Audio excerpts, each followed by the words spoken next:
Very good morning to all of you. मैं हूं वंदना भारती और आप देख रहे हैं commodity insights with Vandana Bharti. हम लोगों ने एक काफी थिन ट्रेडिंग सेशन होता हुआ देखा है, लेकिन ओवरऑल यहाँ पे लग रहा है कि ये जो हफ्ता है मार्जिनल गेन आपको देखने को मिल रहा है कमोडिटीज में, इक्विटी में, चाहे आप यहाँ डॉलर इंडेक्स देखें या ट्रेजरी देखें। देखते हैं किस तरीके की मूव यहाँ पे रहेगी। लेकिन वीडियो की शुरुआत से पहले मनमोहन सिंह का स्वर्गवास हो गया है और एक विनम्र श्रद्धांजलि यहाँ पे देना चाहूंगी ग्रेट इकोनॉमिस्ट को, जिनकी वजह से हम लोगों ने 90s में यहाँ पे एक उछालाता हुआ देखा था इकोनॉमी में। और उसका जो इम्पैक्ट है वो अभी तक यहाँ पे हम आता हुआ देख रहे हैं। फिर यहाँ पे शुरुआत करते हैं शेयरिंग स्क्रीन के साथ ही। यहाँ पे सबसे पहले इकोनॉमिक कैलेंडर्स की तरफ आपका ध्यान ले जाना चाहूंगी, क्योंकि कल के दिन में हम लोगों ने यहाँ पे देखा था बॉक्सिंग डे की वजह से काफी मार्केट क्लोज थी, लेकिन जो इनिशियल जॉबलेस क्लेम डेटा जो है वो यहाँ पे कम होके आया था और ये पॉजिटिव डेटा था। इसके बावजूद हम लोगों ने देखा कि यहाँ पे बहुत ज्यादा बढ़त तो नहीं आई इंडस्ट्रियल कमोडिटीज में, लेकिन 208 के का टारगेट मैंने यहाँ पे आपको कॉपर में दिया था, वो अचीव होता हुआ यहाँ पे दिखा। लेकिन यहाँ पे नेचुरल गैस में काफी ज्यादा फॉल आया था और ये मैं कह रही थी कि यहाँ पे रेजिस्टेंस जो है ये कमोडिटी फेस करेगी और $4 से ऊपर जाने के लिए अभी इसको काफी ज्यादा मेहनत करनी होगी और फिर से एक बार बाइंग जो है उभर के आएगी। आज के दिन में यहाँ पे देख रहे हैं कि इन्वेंट्रीज यहाँ पे कम होके आने की उम्मीद है और ये 9:30 के करीब ये आएगा। 9:30 के करीब ये आएगा इन्वेंट्री डेटा। और पिछले बार यहाँ पे माइनस 0.434934 मिलियन बैरल का यहाँ पे ड्रॉ डाउन आया था। इस बार ये थोड़ा सा कम होके आएगा, लेकिन थोड़ा कम ड्रॉप देखने को मिलेगा इन्वेंट्रीज में। तो इसका इम्पैक्ट हमें देखने को मिल सकता है क्रूड ऑयल प्राइसेस में और एक हम पॉज आता हुआ देख सकते हैं अपसाइड में। ओवरऑल देखा जाए तो एस&पी ने यहाँ पे एक हल्का सा अपसाइड लिया 2 वीक के डाउनसाइड के बाद। करीब करीब यही आपको जो ये है ट्रेंड है ये देखने को मिलेगा। एक मार्जिनल अपसाइड आपको ट्रेजरी में मिला, लेकिन ओवरऑल अगर 3 हफ्ते का यहाँ पे मुछाल देखें तो काफी स्ट्रॉन्ग गेन है। और न्यू ईयर के से पहले मुझे लग रहा है पैसा यहाँ पे काफी ज्यादा पार्क हो रहा है। और साथ में विक्स को देखा जाए, विक्स ने एक डाउनसाइड यहाँ पे लिया है। डॉलर इंडेक्स में भी हम लोगों ने देखा है डाउ जोन्स में कि एक अपसाइड आया और 3 हफ्ते के शार्प फॉल के बाद, एक रिकॉर्ड फॉल के बाद हम लोगों ने यहाँ पे डॉलर इंडेक्स में एक अपसाइड आता हुआ देखा, सॉरी डाउ जोन्स में। अब यहाँ पे बात करते हैं डॉलर इंडेक्स की, तो डॉलर इंडेक्स में लगातार 4 हफ्ते से यहाँ पे बाइंग जो है वो बनी हुई है और उम्मीद है कि 108 108.48 के करीब फिर से ये यहाँ पे जा सकता है।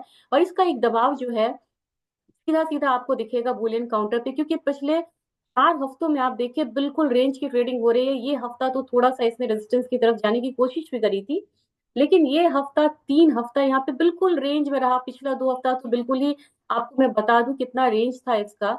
लोअर साइड 2583 था और अपर साइड हमारा था 2664 के करीब था। तो इस रेंज में ही ये कमोडिटी मूव हो रही है।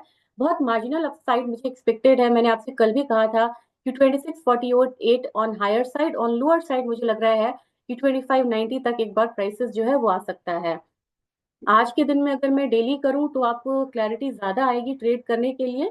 और यहाँ पे डेली चार्ट पे अगर हम यहाँ पे देखते हैं तो लग रहा है कि अगर अपसाइड आता भी है तो बिल्कुल रेंज में ही रहनी चाहिए और 2648 को टारगेट करके यहाँ पे हम चल सकते हैं। फ्यूचर्स में अगर देखा जाए तो फ्यूचर्स में भी एकदम रेंज में है, तो अभी फिलहाल यहाँ पे कोई भी आपको कॉल मैं नहीं देना चाहूंगी गोल्ड में। और अपनी मार्केट में देखा जाए तो अपनी मार्केट में एक मार्जिनल अपसाइड है। 76,800 का मैंने टारगेट दिया था। मेरा दूसरा टारगेट यहाँ पे 77,000 का है। यहाँ पे थोड़ा सा अपसाइड आपको देखने को मिलेगा। अगर बाहर $5-6 का भी एक अपसाइड मूव आता है तो यहाँ पे 77,000 तक आप आते हुए देख सकते हैं प्राइसेस को। लेकिन यहाँ पे आपको प्रॉफिट बुक करना काफी जरूरी होगा, क्योंकि अब 2 दिन की छुट्टी के बाद मंडे यहाँ पे मार्केट ओपन होगा और वहां पे हम बहुत ज्यादा वोलेटिलिटी नहीं, लेकिन एक मार्जिनल अपसाइड या डाउनसाइड कुछ भी साइड यहाँ पे देखने को मिल सकता है। क्लैरिटी बहुत ज्यादा यहाँ पे नहीं है। तो मैक्सिमम आप 77,150 को टारगेट करके चल सकते हैं गोल्ड में। सिल्वर की बात की जाए तो सिल्वर में भी आप देख रहे हैं बिल्कुल रेंज की मार्केट है यहाँ पे, तो अपसाइड आता भी है तो अगेन मैं 90,200 वाले टारगेट के साथ स्टिक रहना चाहूंगी और मुझे लग रहा है कि इतना जो है अपसाइड देखने को मिल सकता है सिल्वर में भी। क्लियर अपसाइड नहीं है, लेकिन एक जो है मार्जिनल 600-500 पॉइंट का रहेगा अपसाइड मूव। अब यहाँ पे क्रूड ऑयल की बात की जाए, क्रूड ऑयल में 6050 का एक टारगेट था। 6050 से ही आप यहाँ पे देखिए कि प्राइसेस जो है नीचे की तरफ मूव हुआ है। तो होप्स आपने क्रूड ऑयल में प्रॉफिट बुक किया होगा। अब आज के दिन में आप बोलेंगे कि आज के दिन में क्या मोमेंटम बन रहा है। आज के दिन में बाहर के मार्केट में बिल्कुल ही रेंज में मार्केट है, और अपनी मार्केट भी है वो बिल्कुल रेंज में है। मुझे लग रहा है कि इसमें वेट करना चाहिए। और नेचुरल गैस में एक डाउनसाइड अगर यहाँ पे देखने को मिला है, और मुझे लग रहा है कि यहाँ पे प्राइसेस एक बार थोड़ा सा अपसाइड लेगा। तो 283 के करीब यहाँ पे फिर से बाइंग रिकमेंडेशन रहेगी। आप बोलेंगे कि बाइंग रिकमेंडेशन क्यों है, तो मैं आपको बताती हूँ। और इसका जो टारगेट होगा ये 292 का होगा, स्टॉप लॉस लगाना होगा 279 के करीब का। चलते हैं नेचुरल गैस के कुछ फैक्ट्स को देखते हैं यहाँ पे कि किस तरीके से मार्केट यहाँ पे मूव कर रही है। सबसे पहले तो एक बार ये दिखाने से पहले इंटरनेशनल मार्केट में लेवल को एक बार ट्रैक करते हैं नेचुरल गैस में। और नेचुरल गैस में 3.3 के करीब यहाँ पे ट्रेड हो रहा है। और इसमें $4 का एक हर्डल है, ये काफी दिनों से मैं आपसे बोल रही हूँ। और ये यहाँ पे अपसाइड जो है इम्पैक्ट हो सकता है 3.54 तक। अब कुछ रीजंस की तरफ चलते हैं। मार्केट वॉलेटाइल और वेदर फोरकास्ट पे काफी ज्यादा यहाँ पे फ्लक्चुएट कर रहा है। यहाँ पे क्लियर है कि traders closely watch weather forecast and fluctuating demand across US region. अब यहाँ पे ईआई स्टोरेज की बात की जाए, फ्राइडे को ही यानी कि आज आने हैं यहाँ पे, ये 125 billion cubic feet draw last week का दिखा सकता है, क्योंकि इन्वेंट्रीज पुलिस इन्वेंट्रीज 132 बिलियन क्यूबिक फीट। अभी भी ये 5 ईयर्स के एवरेज से यहाँ पे ऊपर हो सकता है, लेकिन इन्वेंट्री में ड्रॉप डाउन आएगा तो एक अपसाइड देखने को मिल सकता है इवनिंग ट्रेडिंग सेशन में नेचुरल गैस में। लेकिन 5 ईयर्स से ऊपर रहना अभी भी बहुत बुलिश संकेत नहीं है, इनफैक्ट बेयरिश होता है। लेकिन आप कहेंगे कि क्यों यहाँ पे आप फिर भी यहाँ पे बाय बोल रहे हो। ये इसलिए कि आने वाले 15 दिन का वेदर और इन इन्वेंट्रीज को बहुत ट्रैक करता है नेचुरल गैस, और ये पॉइंट मुझे स्ट्रॉन्ग लग रहा है। Colder US weather expected January 2 to 6, यानी कि आपको 5 दिन यहाँ पे काफी ठंड रहेगी, कुछ push natural gas prices higher if forecast hold firm. अगर ये फोरकास्ट सही होता है कि 2 से 6 जनवरी तक वेदर जो है काफी ठंडा रहेगा, तो नेचुरल गैस प्राइसेस जो है वो अपसाइड रहेगा। यही एक रीजन है, एक दो रीजन जिसकी वजह से मैं फिर से यहाँ पे बाइंग रिकमेंडेशन दे रही हूँ। और अभी के बारे में बोला जा रहा है कि वार्मर कंडीशन इनटू वीकेंड में वीकेंड नेचुरल गैस डिमांड। तो यहाँ पे ये फॉल तो आ गया है यहाँ पे। अब यहाँ पे अगर आपको बाइंग करनी है, एक्यूमुलेट करना है, थोड़ा सा अगर आप वेट भी करते हैं, तो मुझे लग रहा है कि अगर थोड़ा सा और यहाँ पे फॉल दिख जाए तो 277 के करीब भी यहाँ पे आप बाइंग करते हैं, तो एक बार 290 का टारगेट रखेंगे यहाँ पे, और स्टॉप लॉस थोड़ा लंबा लेंगे यहाँ पे 271 के करीब का। जिंक में यहाँ पे फिर से सेलिंग आई है, और सेलिंग पे अभी यहाँ पे कोई रिकमेंडेशन नहीं रहेगी। रही बात यहाँ पे एल्यूमिनियम की, एल्यूमिनियम में मैं यहाँ पे फिर से बाय में ही रहना चाहूंगी। मुझे लग रहा है 241.5 के करीब बाइंग करनी चाहिए, 242.25 का टारगेट रखना होगा। सिर्फ 75 पैसे का ये टारगेट होगा। और यहाँ पे आपको स्टॉप लॉस लगाना होगा 241.20 का।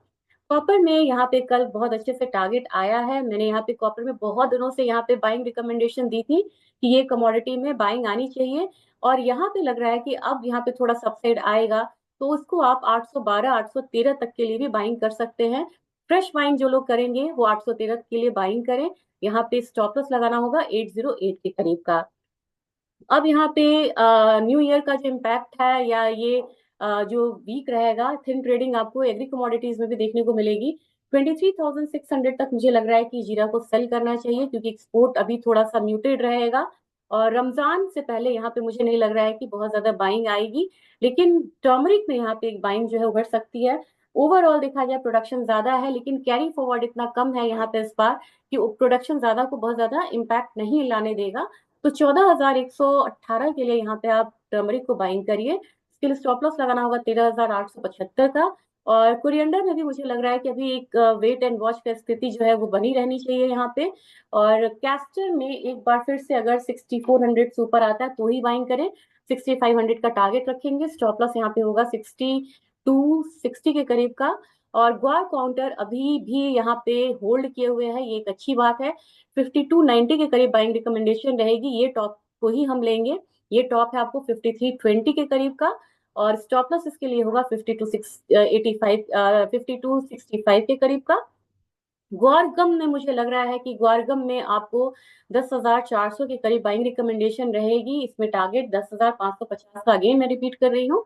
और स्टॉप लॉस होगा 10,330 के करीब का। तो ये कुछ ट्रेडिंग स्ट्रैटेजीज थी। आज कोकूड में हल्की बाइंग आ सकती है, 2665 के करीब बाइंग करिए। 2720 का टारगेट होगा, स्टॉप लॉस लगाना होगा 2650 के करीब का। और अपना आईएनआर इस समय बहुत ज्यादा डिप्रिशिएट ही होता जा रहा है। तो मेरे ख्याल से यहाँ पे गोल्ड में आपको एक अपसाइड मूव जो अपनी मार्केट में रहेगा वो प्रीमियम पे ट्रेड होता हुआ नजर आएगा, लेकिन ध्यान में रहे कि ये आरएसआई काफी ऊपर चला गया है। तो अगले हफ्ते हम हो सकता है कि आरआर को अप्रिशिएट होता हुआ देखें। आरएसआई ओवरबॉट जोन में है 76.91।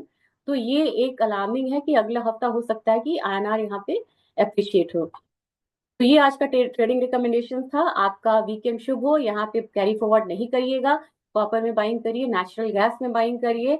बाइंग यहाँ पे सिल्वर में है और बाइंग आपको कैस्टर में है। बाकी कमोडिटीज में अगर आप बाइंग कर भी रहे हैं तो उसे स्ट्रिक्टली स्टॉप लॉस लगा के और काफी वॉचफुल रहिएगा यहाँ पे और अच्छे से ट्रेड करें। Thank you.